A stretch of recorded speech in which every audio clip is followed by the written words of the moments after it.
Hello à toi, je m'appelle Claire, je suis experte en blessures de l'âme.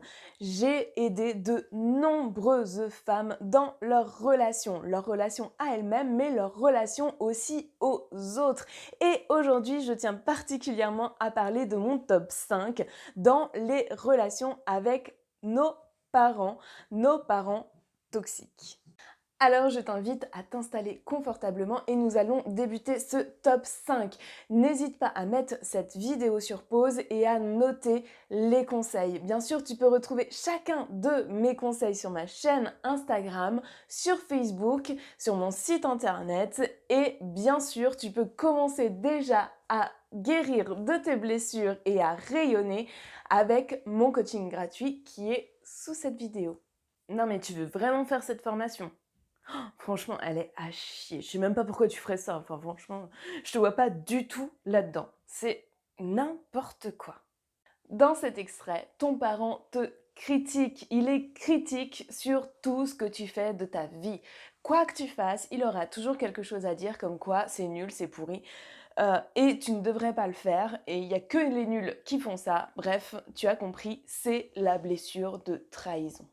Pour obtenir une meilleure relation avec ce parent, il est bon de se poser un instant et de prendre du recul. C'est bien sûr sa blessure qui agit. Lui ne le ferait pas parce que c'est sa conviction, c'est son choix. Et pourtant, toi, tu en as décidé autrement.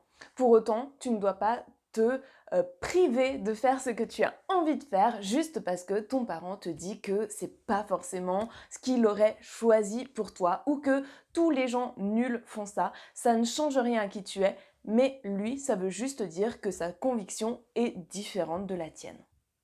Non mais, t'as vu ton post du jour? Sérieusement, tes fautes d'orthographe. À ton âge, non mais sérieusement, t'as pas honte?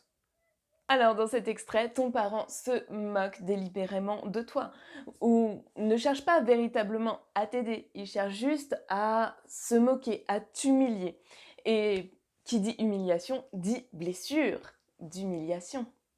Alors quand ton parent se moque de toi et que ça te touche au plus profond, il est bon pour toi de poser des limites. C'est pas parce que c'est ton parent qu'il ne doit pas y avoir de limites et en l'occurrence peut-être même formuler directement à cette personne les limites que lui-même n'a pas eues dans son enfance.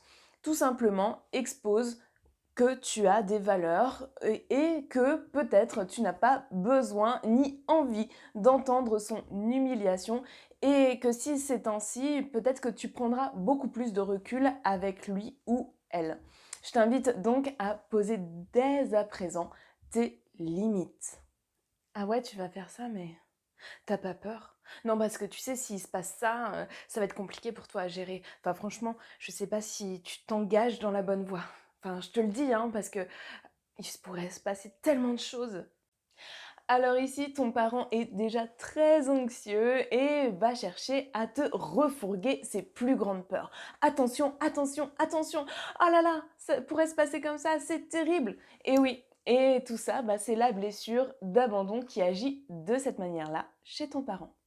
Lorsque ton parent fait ça et que ça te touche, il est important ici de prendre du recul vis-à-vis de la situation. Ce sont ses peurs à lui. Bien sûr que ça pourrait arriver, mais peut-être que ça n'arrivera pas du tout.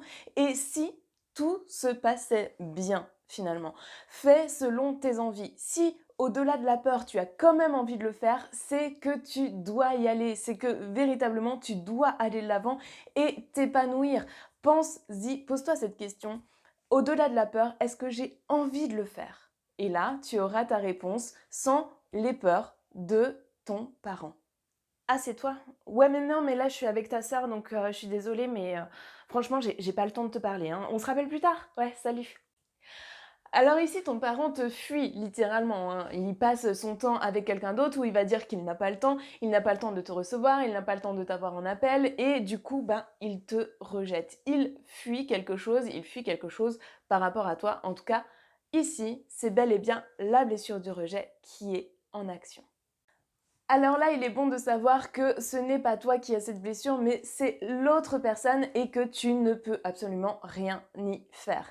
En fait, il est important que tu reprennes toi-même ta responsabilité et que tu vives ta vie sans forcément imposer quelque chose à ton parent. Laisse ton parent qui souffre de la blessure du rejet revenir à toi parce que c'est la meilleure chose à faire aujourd'hui.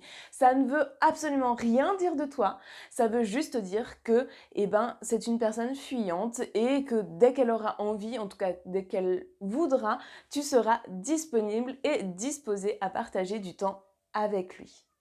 Elle dit, tu viens avec moi au ciné? Non, mais parce que si tu viens, je pourrais t'offrir peut-être un petit quelque chose. Par contre, si tu viens pas, compte plus sur moi pour quoi que ce soit. Ah, le fameux chantage affectif. Et oui, j'adore ça, j'adore voir ça en action parce que ça traduit aussi une blessure d'injustice. C'est soit ça, mais en tout cas, il faut qu'il y ait un équilibre dans les choses. Il faut que tu me donnes, si tu me donnes ça, je te donne ça. Et en tout cas, si tu me le donnes pas, tu n'auras pas aussi cette chose-là. Ça marque l'équilibre et donc ça traduit une belle blessure d'injustice.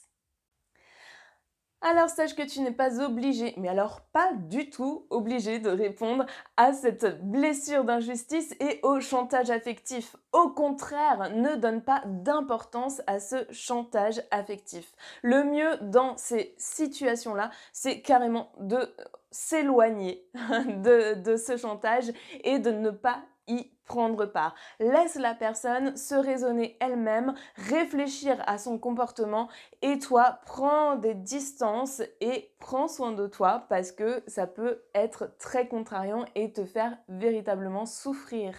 Alors j'espère que cette vidéo t'a porté conseil. Je t'invite à me mettre en commentaire si tu as des questions, à m'écrire en message privé. Je me ferai un plaisir de te répondre.